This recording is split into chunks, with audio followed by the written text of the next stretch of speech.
Hello and welcome back to Processing the Process, where we capture and discuss the technical, psychological, and contextual dynamics that shape the process of creating a work of art.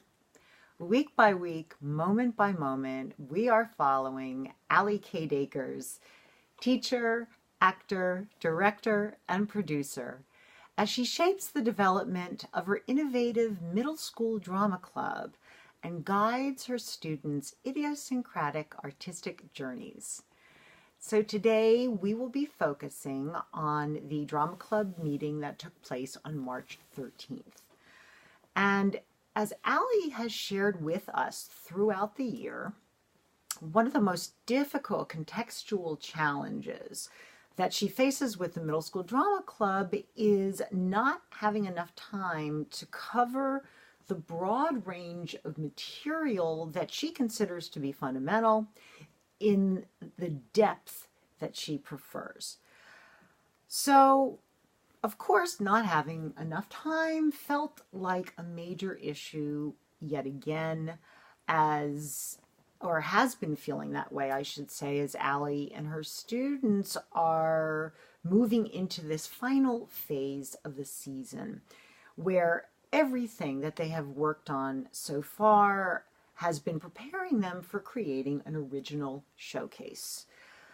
But conceiving of, writing, and producing a show with so many facets from scratch is an enormous amount of work, and all of it must be accomplished in a limited amount of time.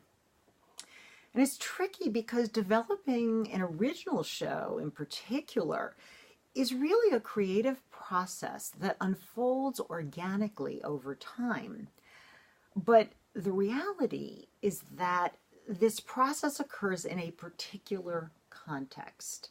And in this case, that context is an educational setting that allows for a specific amount of time on a specific day of the week for a specific number of weeks. So therefore, as Allie started to explain to us last week, she must constantly juggle seemingly incompatible dynamics. On the one hand, allowing for and facilitating an organic process of unknown scope and length, while trying to permit the flow of ideas without her interference, which then enables the kids to build a sense of independence and competence. And yet, on the other hand, having to really hit key benchmarks while fitting into a concrete schedule dictated by the school calendar. So, Allie, given all of that, how do you find a balance between free-rein creative process and efficiency? That is the trick. That's the question. Yes. I do look at the year in advance, of course. I look at years past to see where we were. I kind of have, in my agenda, it's almost like I have last year's existing one running on my doc of the agenda from the previous year as I'm building the new one, so I can always kind of keep track of where I was. And it's okay if I'm not right where I was, but I can at least see where I was. I have notes at the end of every year to see where I need to pay more attention, that maybe something was lacking, or I needed more time for this particular part of the process, and then I can embed that in with like a year in advance, like at a glance in advance kind of a thing, you know? Right. I try to create as much structure as I can so that the kids, like that the whole year, as you've been following with us, very structured. A lot of play, but it's also very structured so that they learn how to allow themselves to have this organic, free-rein kind of way of creating what they're working on, but with in the background the not rules per se, but just a structure in place. We know when we arrive, we sign in and circle up. Like that can save some time. You know, there's places that now is on autopilot for them with the saving time aspect, so that we can then get those few more minutes back for the work. I'm also pretty firm with regard to no rabbit holes when we are creating. I'm not like firm on that. I should rephrase that. We talk at the beginning of a process of scene creation about like what a rabbit hole is, and the way that I define that, as we know, kind of getting lost down into the tunnel, and it can kind of go anywhere, right. get lost in Wonderland, etc. And how do we kind of recognize when we might be in one? How do we, even before we start writing, recognize that this type of scene has potential for that? So what do we need to kind of keep in mind even before we start even brainstorming plotline? You know, this could go anywhere. What can we do? And we need to decide where we want it to go, even loosely now, before we all of a sudden get somewhere and realize, oh my gosh, we can't get out of this. Like, how are we going to get out of this without 27 pages of copy? We don't have that time at all. Right. We also talk about deadlines and timelines. Soon we're going to really be kind of delving and looking at that side of the technical dates that we have to be aware of as we move forward. Right. I check in with the groups often, where they are in their process. Again, looking for those rabbit holes. Are there any? Making sure, too, that we're not wasting time on something that isn't really going to be viable. If I don't be sure on my end to check in with someone who is in the process of writing a scene where, like, you know, I don't know, there's like a giant shipwreck and we must be in water. Like, well, I mean, let's think about how we can make that happen. Maybe they can make that happen, but I need to be aware of those scenes that might be like totally out there in terms of like our technical needs, because I don't want them to attach and connect and invest into something that literally needs a kid flying that we literally maybe can't do, or some sort of element like that. So, and that's also to prevent future disappointment. It's one thing if we have to decide a scene isn't going to be viable enough to move forward, but I need to be on top. My responsibility is to be on top of that, so that the conversation, when that happens, it's not something that they've put in 4 weeks into, and I wasn't aware that this is maybe something that can't happen. Or something that, like, yeah, my friend's in it, but my friend can't come ever. It's like, well, then I don't know. Like, that might need to be rethought. And it's all about this person. This person well, then maybe it's not going to happen. So I need to know ahead of time, so I can do my checking in. And soon we're going to be having a preview meeting, which basically is the next step of the pitch, in a way. After some time that the kids have spent developing, workshopping, they may not have any kind of final product yet, but they'll have enough of what they can then throw up on the stage for us as a group to watch, and we can have that conversation. So everybody who has something, get on up there, perform it best you can, as much as you have of it, and then also be prepared. If it's not totally done, be prepared to tell me exactly where this is going at this point. We can fine tune and tweak and do all the things we need to do to like pull strong bits and maybe, you know, phase out things that aren't working as well within the context of that scene. But that preview meeting is kind of the, I don't know, the what would you say, like, from like Back to the Future, you know, when you like the point of no return, like, like we're either gonna move it or it's gone, you know. But that happens very soon, with enough time to know what we can invest in and what really we need to kind of like say goodbye to with love. So yeah, so there's different things that I definitely have to be doing, but there's also things they definitely have to be doing as well. So do you think maybe the preview meeting will be the first time where they really become aware of the definitive timetable that you have, which now exists because we have between today and May 31st. Yep. There's no two ways around that. That's definitive. It. So will that, I know you've not wanted to hamper that organic flow with too many of those structural details, but it sounds like maybe at that time, do you think you'll bring in that information? Yeah. So, because that's their context. Absolutely. My plan at this point is for our March 27th meeting, which is about 8 weeks out from performance.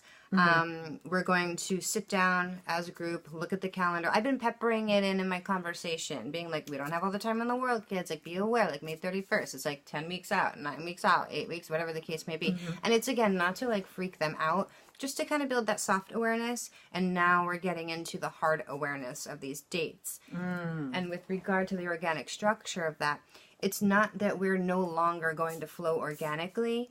We're just shifting gears from playwriting and brainstorming and seeing what we can kind of come up with to like getting our hard script in, something we can work with, which could still be tweaked and changed. Because once we then move into the rehearsal process, which is also organic in nature, then through the being up and doing and feeling it out and really kind of getting their hands dirty with it, that's when even more changes are discovered, because you have to kind of make it work. And that's when we really discover where our issues might lie that need to be changed or addressed or whatever the case may be. So we're gonna see how they do with the preview. They're gonna find out very soon at our next meeting that a preview is coming, and that they have very, those maybe a couple of weeks or so to work it out and be prepared. And it doesn't have to be done; it just has to be enough. And they have to be able to give me that exposition through denouement, at least with their words, and I would say through the climax, that turning point of enough, even if it's an improv form, they have to have something. Do you think they have a sense of what that really means or what that really looks like at this point, especially the kids for whom this is a first time at bat? I don't think so. But that's okay. This is when they learn. This is when they understand that, and that's okay. I mean, that's the nature of it. Okay. This is when they're going to say, "Oh, I can't just keep floating around in this fantasy land that's in my brain. Now let's get it down." But the energy shifts, and it's not a bad shift. It's a different shift, and it's a good shift. Okay. We rein it in a little bit. We can generate more energy and excitement because we know what we're doing. You know, when you're like planning vacation, you're like, I'm going to go here. And then once you really start looking at the activities and planning out your time, then you get excited. Then you get pumped. Then you get, more invested and more, kind of like you feel a little more in control of what your experience will be. And the same thing happens here. The kids find more clarity. The kids strengthen their decision-making skills about what to do. Yes. Yeah, they really start to they start to talk to each other about like, oh no, this isn't done yet. I noticed on our doc that we're sharing that you didn't do your part of the scene. You're going to need to get that done. They start, not in a rude way, but they start kind of being on top of each other a little bit more, which is good. I think that's good, so. Well, I imagine there's a great deal of excitement in the process of shaping, because as you shape and as it assumes a particular form, I think, you're getting closer and closer and closer, and I think they can start really acting them out. It's no longer, let's see if this works. It's, let's do the scene, and that's fun. They only get to do this until May 31st, and I do remind them of that too.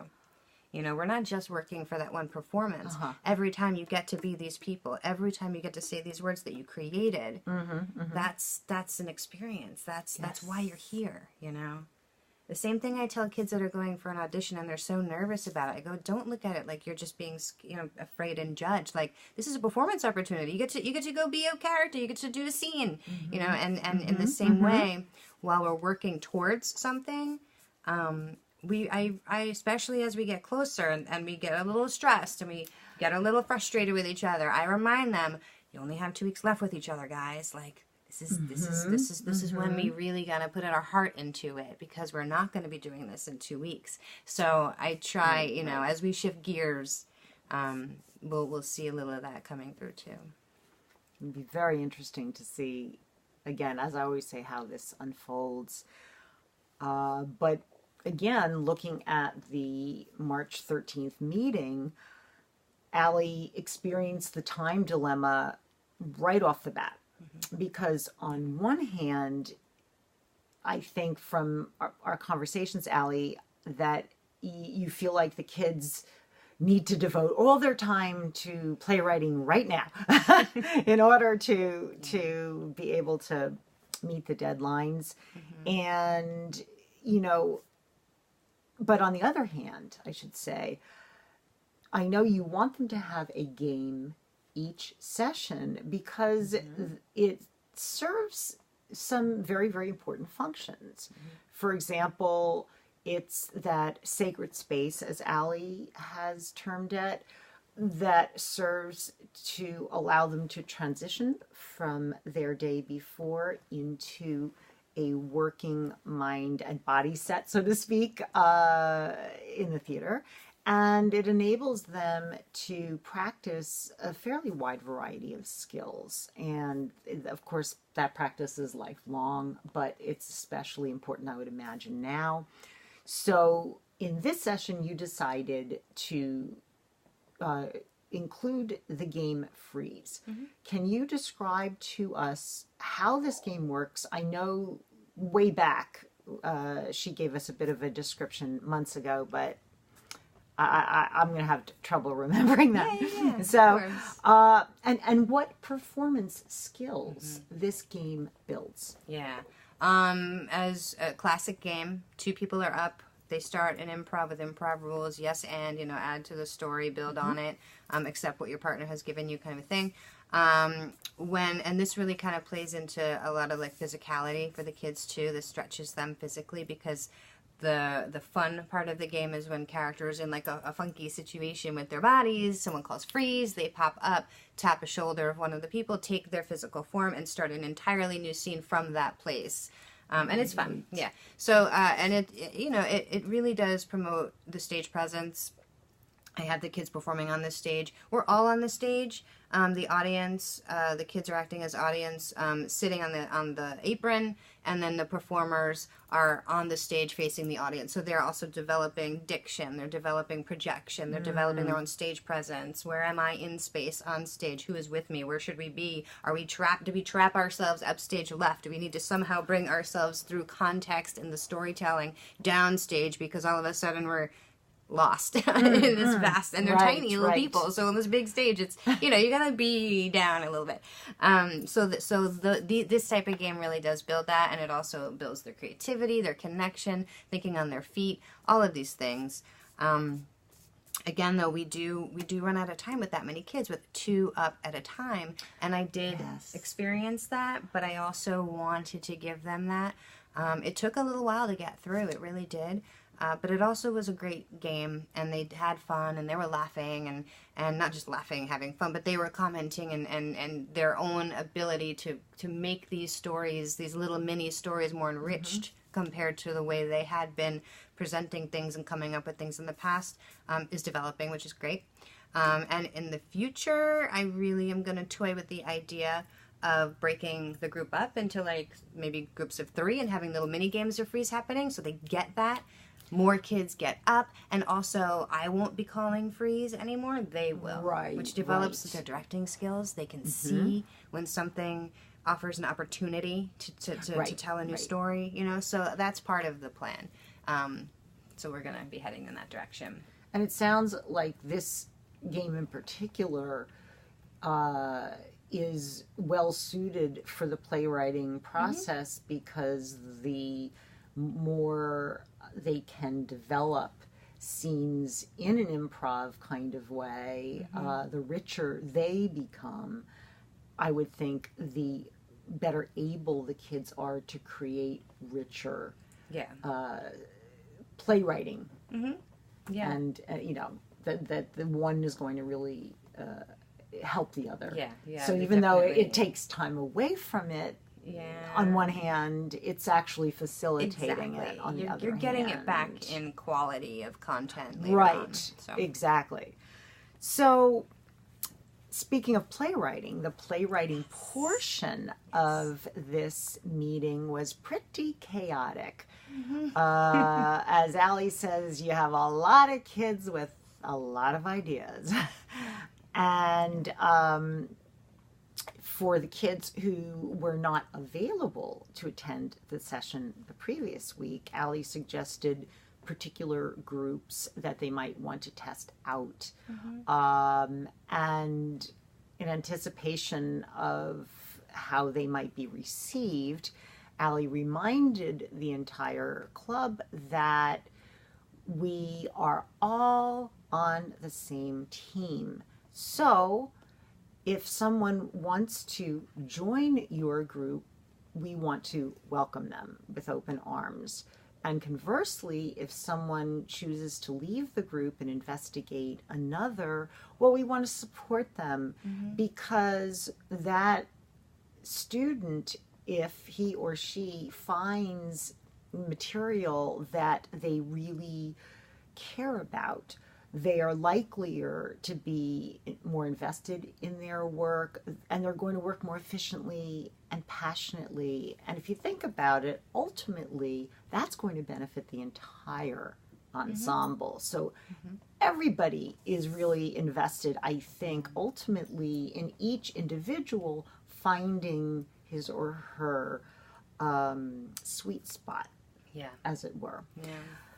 And with that, the kids then did break up into their groups to begin their scene creation. And as you may recall from our last video cast, Allie described 4 or 5 key groups that she had helped the kids to assemble. And these are the groups that they continued to work within. And Allie, I thought perhaps then now you could explain how their work is progressing in these groups, what suggestions you've made to perhaps steer them or direct them in certain ways, and what things still need clarification in order to determine whether or not they truly can move forward. Yeah, we can. I have my notes because at this point you need them. Most definitely. And I also want to say something a little brief about the movement of people in and out of groups, because it does seem like, well, then how is anything getting done? At this early stage, people are feeling it out. It will settle down, and we will kind of have these writing teams, and even we'll have lead writers, like we mentioned earlier on, come out of that even. And then from that same group, maybe we'll then have the director or directors kind of rise out of that as well. So yes, right now it's pretty chaotic. It does settle down. People find their places. And then as we move fully through, it does really kind of gel with everybody all together. But at this point, it's like you're describing in a way. So we had some scenes that we discussed last week that were like little nuggets and whatnot. Yes. We had sort of like an audition-y chorus line kind of, I don't know if it's like an American Idol or a chorus line or an audition sort of scene, but we have different acts that are coming on, and there's some kind of judging scenario happening. They're under development. I did see a snippet of it. It could potentially be offensive just because I think that there's some themes like I don't know that they know yet. Basically, I mean, so a middle schooler kind of came out with like something under her belly, like she was pregnant, and I'm like, okay, so storyline. Not sure where this is going because I have no context to know what that means, but might not be appropriate for the middle school stage. It might, if this is someone playing a mom and this and that, or whomever. At this age level, we try and kind of keep the themes a little bit away from that because we just don't know who's our audience. You know what I mean? I'm not as strict with themes like that with my high school kids. It's we're more mature, etc. But I think that's not, if it's not necessary to the scene, it's not necessary. Something like that. But I have no context. I literally saw the beginning little tiny snippet. No idea how this fits in. So I have, as you were saying, I need more information to know what that was. But what I saw was a little bit like, okay. But the idea, and I know that the kids working in that group historically come up with some great things. So I have a feeling this is something that might have like gone awry, or I don't quite understand the context of. And I think that the overarching idea of it can be made into something viable. Okay. I know that there's some competition that's going to come out. There's going to be some like little tit for tat stuff. So we're going to see what that is in the coming weeks as it develops. We also have our dead memes scene that I think I had mentioned, which I wasn't really sure if that was something that they are literally copying or like a cultural concept. So Right. I looked into it. It is a cultural concept. It is something that lots of different commentary has been made on, which means it's good to go. They're adding their opinion, their creativity, their input to that, that commentary, basically. But I did have the conversation with them regarding, well, okay, so yes, you want to jump into this playing field. How do you make it your own? How do you create a story around this that isn't what I noticed online, or just compilations of these things, like a video, like boom, that's what it is. We want to give it a story. Let's use now the idea that people are talking about and create something with that, not just also show some things that people are talking about. So that was the conversation that I had, and I had some older kids join that group too, just to pepper in some of their insight to kind of help me understand it too, because they might be able to articulate a little bit better and help translate a little bit between myself, because it is, this is a cultural thing that's happening, but I gotta be honest, I don't sit there on YouTube for hours watching dead memes. So I needed that translation to happen. As we said, these are kids and they have a story to tell. It's very different from what adults can tell. So there's an example of that. Right. So my job is to then help them kind of make that a little universal, so we can all touch base with that. We also had a couple of girls, actually those girls that we had that conversation with early on, big 360 or big 180 for them, which is not 360, that wouldn't be awesome. Big 180 for them. Very much part of the group, trying new things, jumping on board. They've actually found a little bit of, I think, a sense of intimidation on their part, especially during that freeze game. We had like 25, 26, I don't even know, almost 30 kids lined up, seated, and they were like, we don't want to go. I'm like, really? I'm like, you got this. So I actually, they said, can we go together? I go, sure, but I tricked them a little bit. I let one go in, and she was like, I was like, you got this. Be brave. You got this. And she's like, okay. And she goes in and she does it, right? And then I called her friend. I was like, see, I told you guys would be together. But I definitely made them each also stand on their own 2 feet a little bit. But they embraced it. They did well. Those 2 girls were their own writing team, which is totally fine. They were very productive and working and taking it seriously, which I was really happy to see. And they're coming up with some kind of like a game show idea, which could be really strong. I have yet to conference with them. Okay. But I'm excited to see what they're going to do with that, because there's a lot of opportunity for, I honestly don't know yet. We're going to find out. But I like the idea. It's something that could be really intriguing, interesting, maybe audience participation. I don't know what they have planned, but it could be really interesting. And then we have our Hunger Games dramatization. Right. What I had to figure out, though, was whether this is just the stories or books or movies that they themselves are like, we want to do that scene too, which is okay, or if it's more like the fan fiction that we had been talking about, where the students are inspired by the stories and characters create like the next chapter or spin-off or something like that. And I did I did seek some clarification through speaking to the comments on our doc that are shared every time a kid creates something. They share it with me so I can jump in, I can look at it, I can comment, especially with the time constraint. A lot of what's happening is me reading their stuff, leaving them things to think about and work on, and then them coming back with questions or coming back with, got it, thanks, So they are doing fan fiction. They're extending a story into new territory, which is really exciting, I think. Especially, I have a feeling, I have an inkling of where they might be headed, because I've heard them chatting, and I think it's going to be really exciting. Oh, so great. It could be super cool. I'm actually super excited about that. But this is a rabbit hole scene. This is a major rabbit hole scene. I'm seeing, because it can go in so many directions. I can see these girls knowing them. That they're creative, but which is wonderful, but I can see, and they're really intellectual and articulate, and I can see them writing, which is great, but it's like, we don't have that much.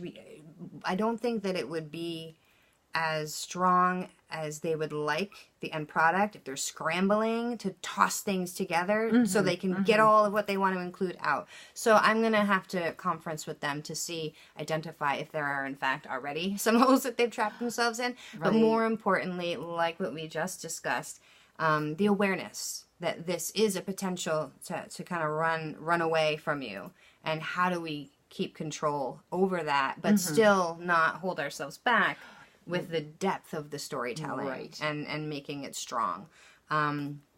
So there are other scenes that are happening. This is the interesting one. I saved this one for last. We had sometimes it's very hard to keep track of what we've talked about because we've talked about so much over these past months. But we had a Matilda meets Annie sort of idea formulating there. Right. And I'm chatting with them and I'm conferencing with them. And apparently they, at some point in their arc, a big disagreement occurs and they end up in court because that's what little kids, they end up in court. So they wanted a court case, which is interesting. I think that's fun. Which is kind of intriguing to see, who's going to win. Are they going to win? Is anybody going to win? Like, it's Annie and Matilda. Like, these are both lovable characters. What's going to happen? And I also conferenced with our Choose Your Own Adventure group. They're pretty loose. They know they want to kind of cultivate more of an interactive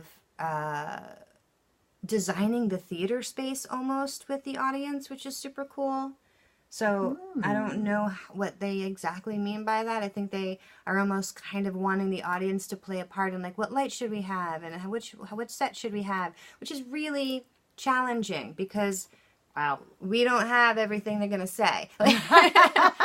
So that would be an example of being aware of this. Is this really viable? Do we need to make this a little more realistic, or just be aware, what can we actually do? Do we need to, provide some forced choices, things like that? Options to choose from. Now, within the context of that, I don't quite know how they're getting there. They also have a court case. Again, I don't know yet how. I think their court case had to do with potentially audience member, they had said, but potentially also a plant, someone in the audience to stage this whole big kind of issue that's going to arise to create drama. They themselves weren't sure where they wanted it to go, but they were intrigued by the idea of a court case. So I said, well, I hear there's another scene over there that's doing a court case. And they were like, well, we can't have two court cases. I was like, well, probably not. Maybe not. However, if you want, maybe you can chat with the girls and see if the story of Annie and Matilda can become like a choose your own adventure, or somewhat structure this choose your own adventure idea court scenario into their scene and combine them in some way. I have no idea if that's possible. Right. You guys can discuss and figure it out. And when we ended our meeting, both groups were like really excited about it. So I don't know. Okay. Apparently they chatted. Apparently they brainstormed and said, this could be really cool. We can really try to make this work. And I said, okay, look at you. I was just happy because here's these two little 6th grade girls working with like these older kids, and then we're really starting to see like the blending of the groups, and some boundaries are really kind of melting, which honestly, if anything comes out of this scene, I'm glad that if that's what's coming out of this scene, that's happy. That makes me happy. So it's kind of where we're up to with actual content. And there's other scenes too that just weren't workshopped that day. So right, exactly. We're gonna see. Well, speaking of which, given the need to grab as much time as possible to work on the showcase, Allie tossed out to the kids whether or not they felt it was possible to add a second day of into the week for, at the very least, for this playwriting period of time. And Allie, you had said that it appears that Fridays may work for a decent number of kids, and I know that you were able to pick one Friday at least with the kids coming up to devote exclusively to playwriting. So I realize that you may have, a nice group, but by no means everyone. But when it comes time for full cast rehearsals, where everyone does need to be present, how do you think you're going to approach that? It's at this point that I do traditionally add a second day. At this point, it's not mandatory. A lot of the times we decide as a group what day will work. Typically, it's been consistent 1 day a week that has worked. This year, that day is not working for most of them. So I think their schedules and various events have shifted and changed between this year and last. So that's kind of tough because a lot of the rest of my week is structured around that time. So I'm like, okay, how do we make this work? But it's not necessarily expected that the entire group shows up to that. It's more just playwriting and really specific conferences with me. And a lot of times groups will hit me up earlier in the day or in the week and say, we're definitely coming. And I'll say, I'm definitely going to see you. Kids also will come to me during the last chunk of time in the day that's sort of a free period in a way for everybody, so I'll hit it up then. So at this point, I don't expect full attendance, but like you said, there is going to be a time that we will absolutely need everybody there to kind of pull things together and our true rehearsals, especially full cast. And then, of course, down the line with our tech and our dress and our much longer rehearsals will go 2 hours at a time, and then our techs are 3 hours, so we really can kind of delve in there for just that week, like a traditional tech week, full dress, etc. But the way that I ensure that everyone's on board with that is this is the time that I officially reach out to the parents and welcome them as members of the middle school drama club family. So that would be good. I send a letter with all the information, which I actually had also sent in the beginning of the year, but I update it and say this, instead of this is what we will do, I say this is what we've been doing and we're here in the process. So I give all the parents information, important dates, such as our longer rehearsals that will be in May. I state very clearly the importance of attendance to these if they can make it, the ones that are not tech per se yet, but the more like rehearsal ones. I also reiterate that, you know what, as we move along, I will have a clearer idea of what scenes will be done. So maybe we can kind of time it out a little bit. I'll ask for conflicts from kids so that I can anticipate who will be available, who definitely will not be available. I do the best I can with that, but it's not easy. It's not the same kind of structure as if you just like send out a rehearsal calendar. I know that that's an option, but it's not always even the best way, because if I have 30 kids in a room but I only need 7 of them for the next half an hour, and honestly the rest are not helpful. It happens. I mean, I could do homework blocks. I could say this is homework time. If you're not here, you're doing homework, and that does happen as we move into those deeper, more technical rehearsals. So I don't make it mandatory because it is a club at that stage.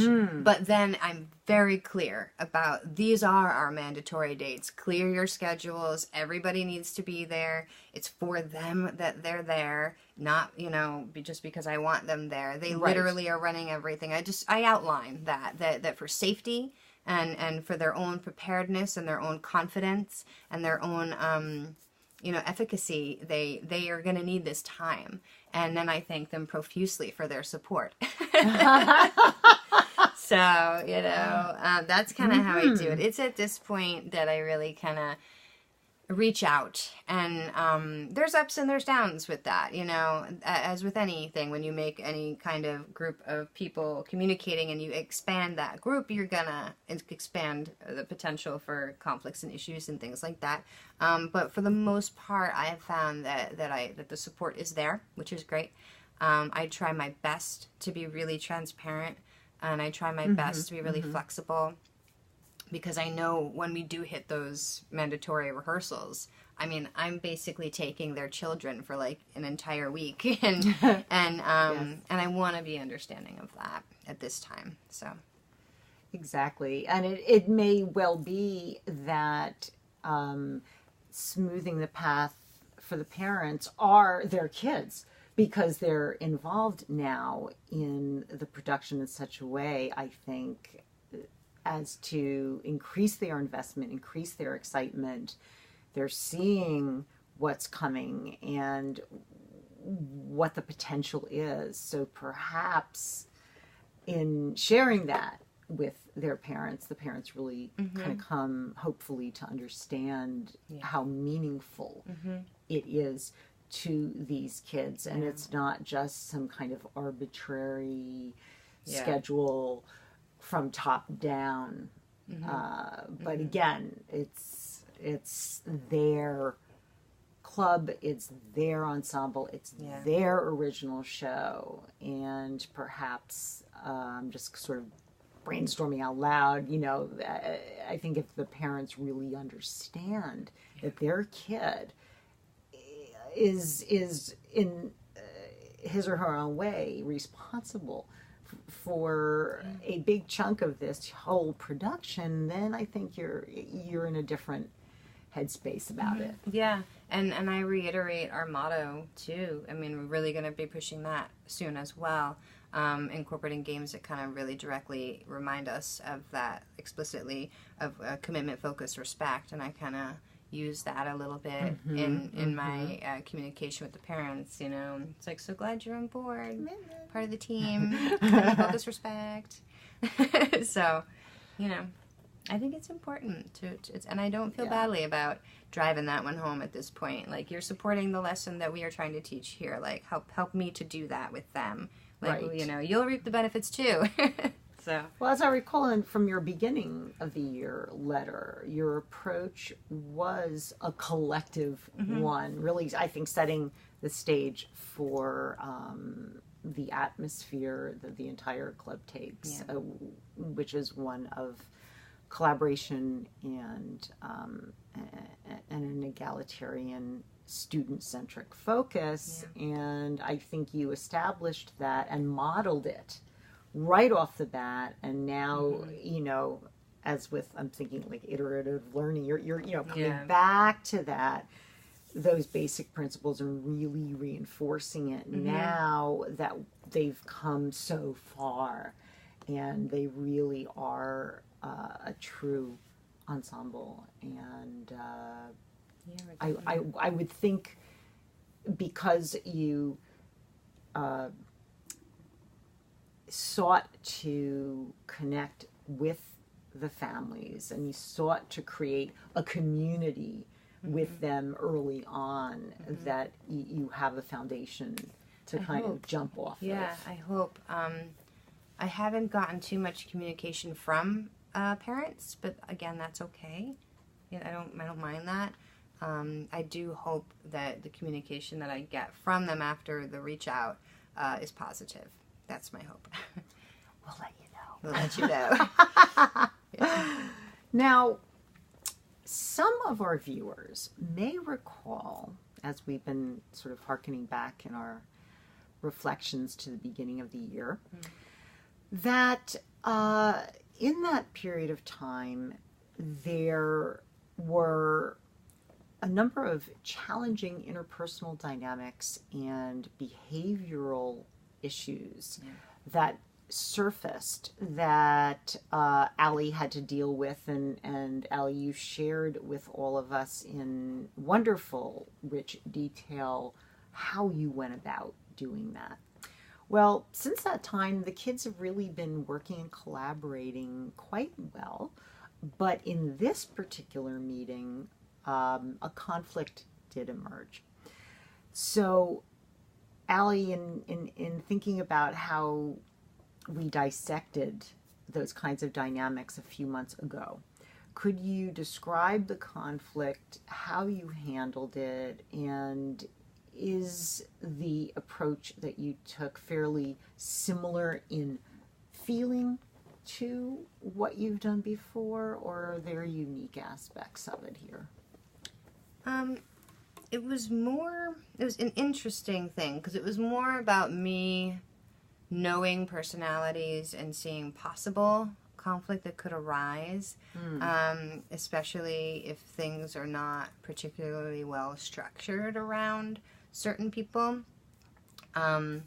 So I noted there was a group where two people that don't always necessarily get along had joined forces, and there was other people in the two to buffer, which is great. But in order to just kind of like preempt any conflict, I made a distinct choice to go meet with them first, remind each other, have them kind of remind me, how do we work together? What do we need to be doing? Who says what when? Do we take turns? Yes. Do we listen? Yes. Do we jump on each other when we don't like an idea? No. Like all of these things. Wait for someone to completely talk about what they're thinking of, as we discussed, I think, last time. Yes. I sort of just reminded them of those ground rules in a way, or guidelines. And they actually did a pretty good job. I popped over a lot. How's it going? Good, great, awesome. Okay, keep going. I also once in a while would sort of put another person in the group that I know could kind of steer things, or just be mindful of things. And it worked out actually really well. I was really pleased. One of the stronger aspects in detail regarding a character had emerged from the conversation they were having, and they were really excited and really happy about it, that they came up with this together, and so that was really great. But I honestly don't know that would have happened if we didn't have that conversation. Yes. I can't say that it would have fallen apart, but nobody got time for that. So we hedge your bets. We got in there ahead of time. So yeah. It was interesting though, because one of the kids I had mentioned, kind of, he does better this person is better under structure, as many people do.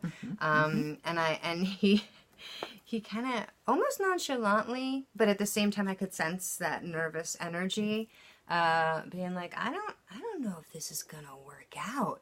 Meanwhile, this is his first year, and I'm like, aw, that's cute, just because I absolutely let him share his thoughts. He was very concerned. He's like, listen, this is craziness. Like, I don't know what's going on around here. Like, I mean, yeah, I know what I'm doing, but like, what is all of this? I thought we were doing like one story, one play that we all write, together. And honestly, I think that would just be better. And I was like, I appreciate your insight. Like, that's really great. Thank you for sharing. Not writing him off at all, but then clarifying, with a gentle tone, but keeping everything light. Everything is gonna be okay, kind of a tone.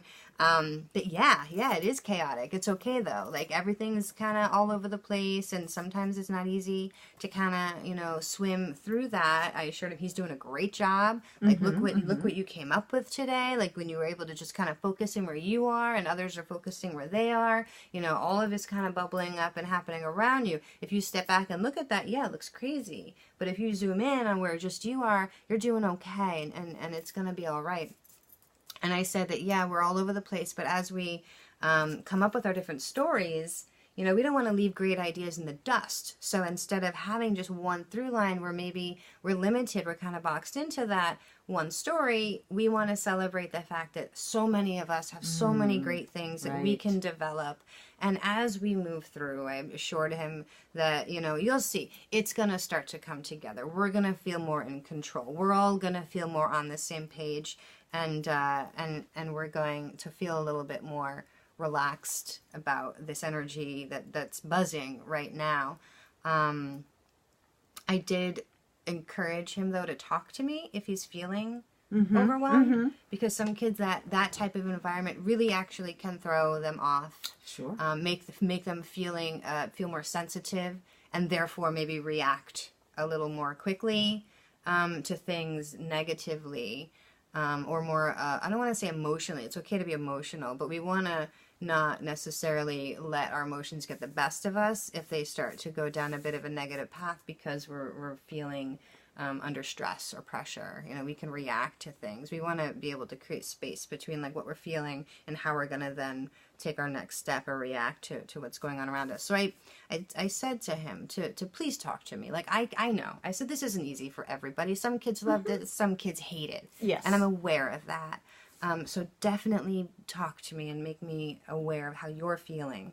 If you're ever kind of feeling like maybe you even need to take a little walk, go get a drink of water, kind of step out of the environment for a little bit. Like, be open with me, be clear with me, because I understand and I know, so that these things can happen. And he felt really, he felt good about the conversation, and I'm happy that we were able to have that connection. That he was like honest with me and about how he was feeling. So, well, perhaps you really, in essence, scaffolded him so that he can have a shot at tolerating what clearly he was describing to you as uncomfortable. Yeah. That he was sitting with, I think, these the rather freewheeling nature of the playwriting process made him very, very uncomfortable, and I would imagine having you to help scaffold him through it may enable him to tolerate it,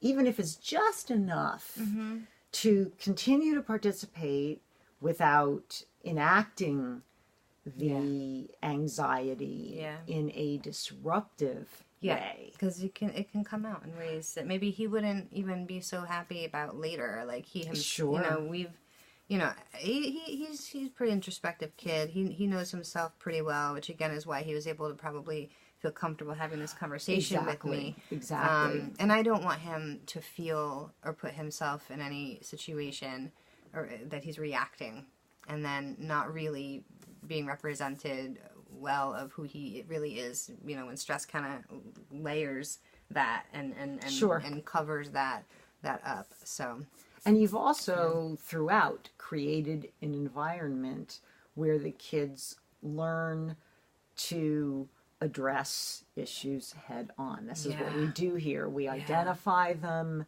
we make collective meaning of them. So I would imagine he has a decent amount of experience with that, knows that this is a place where it's safe to do it, and was able to, I think, respond to your offer, as it were. Yeah.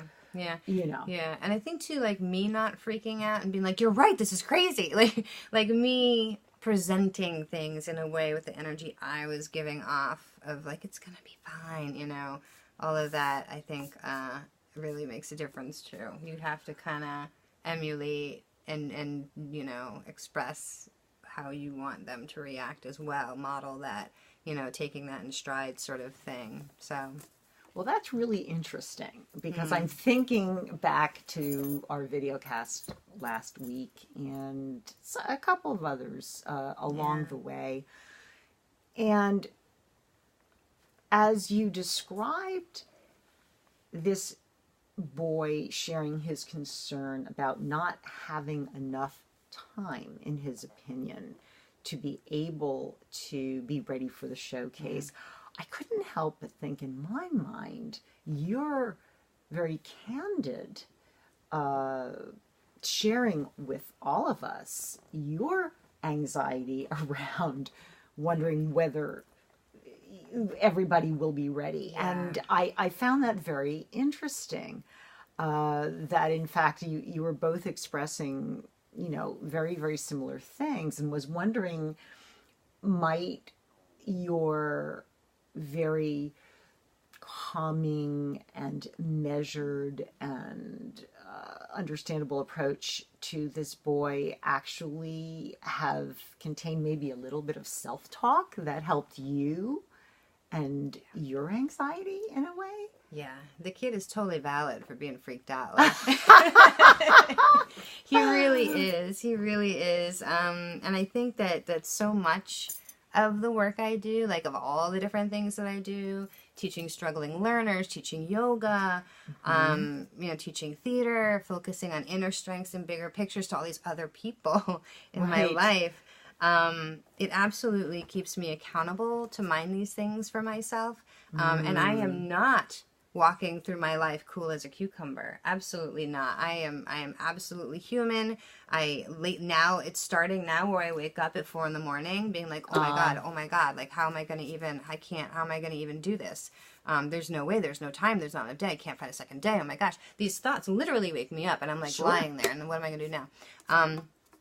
But I there's nothing I can do about it at that time. So I try not to let it bother me, but it bothers me. I feel it physically in my body. Yes. I have to be mindful of how I speak to others when I'm not really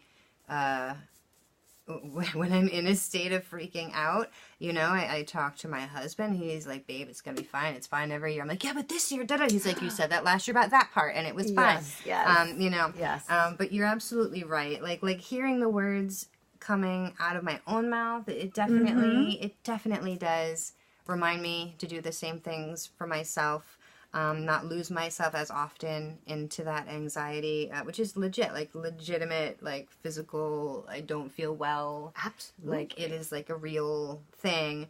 So many people are depending on you. You got to be cool the whole time. Like you have to be cool as a cucumber because they're looking at you to be the person who's in charge. And if the person in charge is not doing well, well then, oh my gosh, like we're not going to do well. So you've got to kind of keep it together, especially, you know, for kids. At the same time though, I'm not afraid to like let them know my concerns. It's again how you present those concerns. I can't be like screaming and crying like you're not writing fast enough. Like no. Maybe they could like tighten some, you know, time they're taking on some things, but there are ways to manage that. And I've also really gotten better as I've gotten older and done this for more years. Yes. Their support system in my life I turn to that more now. I don't feel so dependent on just myself as I might have in the past. You know, and I'm also a little less, I think the yoga has a lot to do with this. I'm really kind of tapping into the trusting the process. I mean, it's what we're talking about, but that is an active thing that you have to practice. It's an active skill. It's not just like, oh, it's going to be fine. Great point. I could walk around saying it's going to be fine, and I am walking around saying it's going to be fine. But I really actively have to say, this is what this is going to be. This is where I am right now. There's nowhere else I can physically, emotionally, be. This is where I need to be. If I just give everything to where I am right now, I've done all that I can, and then we'll see where we are when we're done with that.